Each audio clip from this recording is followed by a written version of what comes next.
ನಮಸ್ತೆ ಎಲ್ರಿಗೂ welcome to Nandini's creative ಚಾನಲ್ಗೆ. ಒಣ ಕೆಮ್ಮಿಗೆ ಇವತ್ತಿನ ವಿಡಿಯೋದಲ್ಲಿ ಎರಡು ರೀತಿಯ ಮನೆಮದ್ದುಗಳನ್ನು ನೋಡೋಣ. ಈ ಒಣ ಕೆಮ್ಮು ಶುರುವಾಯಿತು ಅಂದರೆ ತಿಂಗಳಾನ್ಗಟ್ಟಲೆ ಇರುತ್ತೆ, ಮಕ್ಕಳಿಗಾಗಿರ್ಬೋದು ಅಥವಾ ದೊಡ್ಡವರಿಗಾಗಿರ್ಬೋದು. ಇದು ವಿಪರೀತವಾಗಿ ಹೆಚ್ಚಾಯಿತು ಅಂದರೆ ಕೆಮ್ಮಿ ನಮಗೆ ಹೊಟ್ಟೆ ನೋವಾಗೋದು, ಎದೆ ನೋವಾಗೋದು ಈ ರೀತಿಯೆಲ್ಲ ಆಗ್ತಾ ಇರುತ್ತೆ. ಈ ಎರಡು ಮನೆಮದ್ದುಗಳನ್ನು ಮಾಡಿ ನೋಡಿ, ತುಂಬಾ ರಿಲೀಫ್ ಕೊಡುತ್ತೆ. ತುಂಬ ಸಿಂಪಲಾಗಿ ಮಾಡ್ಕೊಳ್ಳೋದು, ಆದರೆ ತುಂಬಾ ಎಫೆಕ್ಟಿವ್ ಆಗಿ ಕೆಲಸ ಮಾಡ್ತಾ ಹೋಗುತ್ತೆ.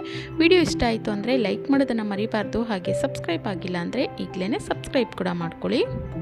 ಮೊದಲನೇ ಮನೆಮದ್ದು ದ್ರಾಕ್ಷಿ ಹಾಲನ್ನು ಯಾವ ರೀತಿಯಾಗಿ ಮಾಡ್ಕೊಳ್ಳೋದು ಅಂಥೇಳಿ ನೋಡೋಣ. ನೋಡಿ, ಇಲ್ಲಿ ನಾನು ಚಿಕ್ಕ ಲೋಟದಲ್ಲಿ 1 ಗ್ಲಾಸ್ ಆಗುವಷ್ಟು ನೀರನ್ನು ಒಂದು ಪಾತ್ರೆಗೆ ಹಾಕ್ಕೊಂಡಿದ್ದೀನಿ. ಅದನ್ನು ಬಿಸಿಗೆ ಇಟ್ಕೊಂಡಿದ್ದೀನಿ. ನೋಡಿ, ನೀರು ಈ ರೀತಿ ಚೆನ್ನಾಗಿ ಬಿಸಿ ಆಗುವಂಥ ಸಮಯದಲ್ಲಿ ಒಂದು 12ರಿಂದ 15 ಆಗುವಷ್ಟು ಒಣ ದ್ರಾಕ್ಷಿ ಇದನ್ನು ಒಂದು ಸತಿ ನೀಟಾಗಿ ತೊಳೆದು ಕುದೀತಾ ಇರೋವಂಥ ನೀರಲ್ಲಿ ಹಾಕಬೇಕು. ನಂತರ ಒಂದು 4ರಿಂದ 5 ನಿಮಿಷಗಳ ಕಾಲ ಇದನ್ನು ಚೆನ್ನಾಗಿ ಕುದಿಸ್ಕೋಬೇಕು. ಅಂದರೆ ಒಂದು ದ್ರಾಕ್ಷಿ ಏನು ಹಾಕಿದ್ದೀವಿ ಅದು ಚೆನ್ನಾಗಿ ನೀರಲ್ಲಿ ಚೆನ್ನಾಗಿ ಮೆತ್ತಗೆ ಹಾಕಬೇಕು. ಆ ಒಂದು ರಸ ಕೂಡ ಆ ನೀರಲ್ಲಿ ಬಿಡಬೇಕು. ಅದಕ್ಕೋಸ್ಕರ 4ರಿಂದ 5 ನಿಮಿಷಗಳ ಕಾಲ ಚೆನ್ನಾಗಿ ಇದನ್ನು ಕುದಿಸ್ಕೊಳ್ಳಿ. ನೀರಲ್ಲಿ ಒಂದು 4-5 ನಿಮಿಷ ಚೆನ್ನಾಗಿ ಕುದಿಸ್ಕೊಂಡಾದ ನಂತರ ನೀವು ಒಂದು ಸ್ಪೂನಿನ ಸಹಾಯದಿಂದ ಅದನ್ನು ಸ್ವಲ್ಪ ಪ್ರೆಸ್ ಮಾಡಿಬಿಟ್ಟು ನೋಡ್ಕೊಳ್ಳಿ.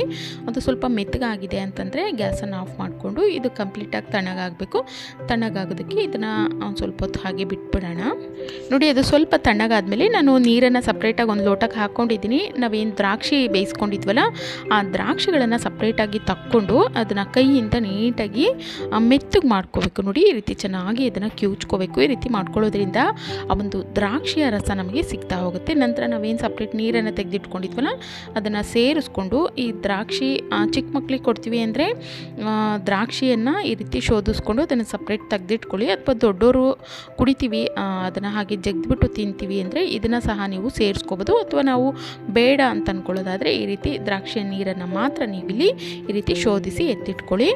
ನೋಡಿ, ದ್ರಾಕ್ಷಿ ಜೊತೆಗೆ ನಾವು ಹಾಲನ್ನು ಸೇರಿಸ್ಕೊಳ್ಳೋದ್ರಿಂದ ಕೆಲವೊಮ್ಮೆ ಹಾಲು ಹೊಡೆದೋಗುತ್ತೆ. ಅದಕ್ಕೋಸ್ಕರನೇ ಸಪ್ರೇಟಾಗಿ ಹಾಲನ್ನು ಕಾಯಿಸ್ಕೋಬೇಕು. ನೀವಿಲ್ಲಿ 1 ಲೋಟದಷ್ಟು ಮಾಡ್ತಾ ಇದ್ದೀವಿ ಅಂದರೆ ಒಂದು 1/4 ಲೋಟದಷ್ಟು ದ್ರಾಕ್ಷಿ ನೀರಿರುತ್ತೆ, ಒಂದು 3/4 ಲೋಟದಷ್ಟು ಹಾಲನ್ನು ತೊಗೊಂಡ್ರೆ ಸಾಕಾಗುತ್ತೆ. ನೋಡಿ, ನಾನಿಲ್ಲಿ ಹಾಲನ್ನು ಬಿಸಿ ಮಾಡ್ಕೊಂಡಿದ್ದೀನಿ. ಬಿಸಿಯಾಗಿರುವಂಥ ಹಾಲನ್ನು ನಾವೇನು ಮೊದಲೇ ಎತ್ತಿಟ್ಕೊಂಡಿದ್ವಲ್ಲ ದ್ರಾಕ್ಷಿ ನೀರು ಅದರೊಟ್ಟಿಗೆ ಸೇರಿಸ್ಕೊತಾ ಇದ್ದೀನಿ. ಇನ್ನು ಸಿಹಿಗೆ ಅನುಸಾರವಾಗಿ ನೀವಿಲ್ಲಿ ಬೆಲ್ಲ ತೊಗೋಬೋದು ಅಥವಾ ಈ ರೀತಿ ಕಲ್ಸಕ್ಕರೆನ ಸೇರಿಸ್ಕೋಬೋದು. ಇದರಲ್ಲಿ ಬಿಳಿ ಮತ್ತು ಕೆಂಪು ಎರಡೂ ಸಿಗುತ್ತೆ. ಎರಡರಲ್ಲಿ ಯಾವುದು ನಿಮಗೆ ಸಿಗುತ್ತೋ ಅದನ್ನು ಸೇರಿಸ್ಕೊಳ್ಳಿ. ಅಥವಾ ಕಲ್ಸಕ್ಕರೆ ಇಲ್ಲ ಅಂತ ಅಂದ್ಕೊಳ್ಳೋದಾದರೆ ನೀವಿಲ್ಲಿ ಇದರೊಟ್ಟಿಗೆ ಬೆಲ್ಲ ಕೂಡ ಸೇರಿಸ್ಕೋಬೋದು. ಆದರೆ ಕೆಮ್ಮಿಗೆ ಈ ಒಂದು ಕಲ್ಸಕ್ಕರೆ ಕೂಡ ತುಂಬಾ ಒಳ್ಳೆಯದು.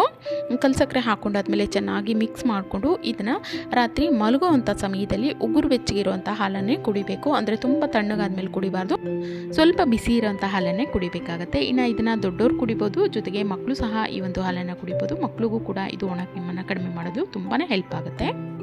ಇನ್ನು ಎರಡನೇ ರೆಮಿಡಿ ಯಾವ ರೀತಿಯಾಗಿ ಮಾಡ್ಕೊಳ್ಳೋದು ಅಂಥೇಳಿ ನೋಡೋಣ. ನೋಡಿ, ನಾನಿಲ್ಲಿ ಜೀರಿಗೆನ ಬಿಸಿ ಮಾಡ್ಕೋಬೇಕು. ಒಂದು ಕಬ್ಬಿಣದ ಹಂಚನ್ನು ಇಟ್ಕೊಂಡಿದ್ದೀನಿ.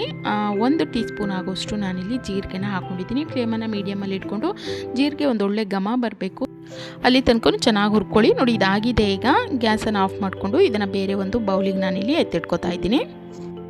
ಈ ರೀತಿ ಹುರಿದಿರೋವಂಥ ಜೀರಿಗೆ ಏನಿರುತ್ತೆ ಇದನ್ನು ನೀವು ಮಿಕ್ಸಿ ಜಾರಲ್ಲಿ ಹಾಕ್ಕೊಂಡು ಪೌಡರ್ ಮಾಡ್ಕೋಬೋದು. ಅಥವಾ ಸ್ವಲ್ಪ ಪ್ರಮಾಣದಲ್ಲಿ ಮಾಡ್ಕೋತಾ ಇದ್ದೀವಿ ಅಂದರೆ ಈ ರೀತಿ ಒಂದು ಕುಟಾಣಿನಲ್ಲಿ ಕುಟ್ಕೋಬೋದು. ತುಂಬ ಸಣ್ಣಗೆ ಈ ಒಂದು ಜೀರಿಗೆನ ಕುಟ್ಟಿಟ್ಕೋಬೇಕು. ನೋಡಿ, ಈ ರೀತಿ ನಾನಿಲ್ಲಿ ಕುಟ್ಕೊಂಡಿದ್ದೀನಿ. ಕುಟ್ಟಿರೋವಂಥ ಈ ಒಂದು ಜೀರಿಗೆನ ನಾನು ಬೇರೆ ಒಂದು ಬೌಲಿಗೆ ಹಾಕಿಟ್ಕೊಂಡಿದ್ದೀನಿ. ನೋಡಿ, ನಮ್ಮ ಜೀರಿಗೆ ಪೌಡ್ರ್ ಕೂಡ ರೆಡಿಯಾಗಿದೆ. ಈ ರೀತಿ ಜಾಸ್ತಿ ಪ್ರಮಾಣದಲ್ಲಿ ಸಹ ನೀವು ಮಾಡಿಕೊಂಡು ಸ್ಟೋರ್ ಮಾಡ್ಕೋಬೋದು.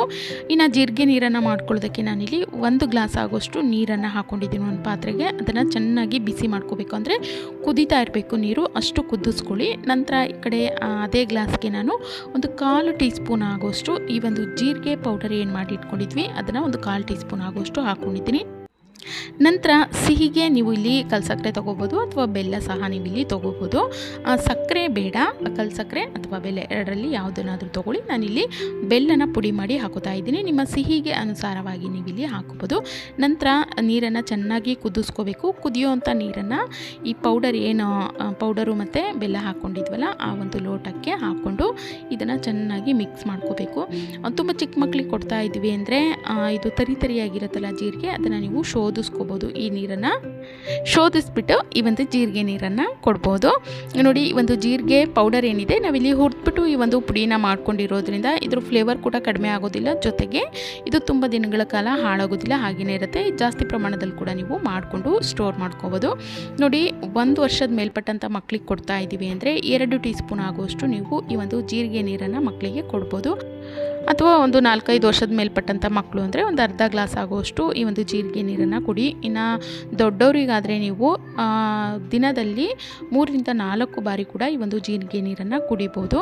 ಇನ್ನು ದ್ರಾಕ್ಷಿ ಹಾಲು ಏನಿರುತ್ತೆ ಇದನ್ನು ನೀವು ರಾತ್ರಿ ಮಲಗುವಂಥ ಸಮಯದಲ್ಲೇ ಕುಡಿಬೇಕು. ರಾತ್ರಿ ಸಮಯದಲ್ಲಿ ಬೆಚ್ಚಗಿರೋವಂಥ ಸ್ವಲ್ಪ ಬಿಸಿಯಾಗಿರೋವಂಥ ಹಾಲನ್ನೇ ಕುಡಿಯೋದ್ರಿಂದ ತುಂಬ ಬೇಗನೆ ಒಣ ಕೆಮ್ಮನ್ನು ಇದು ಕಡಿಮೆ ಮಾಡ್ತಾ ಹೋಗುತ್ತೆ.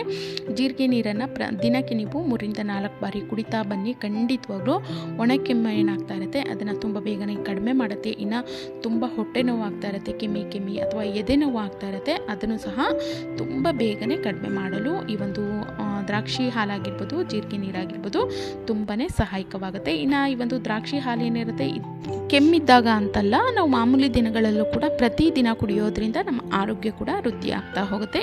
ಇನ್ನು ಈ ಒಂದು ವಿಡಿಯೋ ನಿಮಗೆಲ್ಲ ಇಷ್ಟ ಆಗಿದೆ ಅನ್ಕೋತೀನಿ. ಇಷ್ಟ ಆಗಿತ್ತು ಅಂದರೆ ಲೈಕ್ ಮಾಡಿ, ಶೇರ್ ಮಾಡಿ, ಹಾಗೆ ಸಬ್ಸ್ಕ್ರೈಬ್ ಆಗಿಲ್ಲ ಅಂದರೆ ಈಗಲೇ ಸಬ್ಸ್ಕ್ರೈಬ್ ಕೂಡ ಮಾಡ್ಕೊಳ್ಳಿ. Thank you.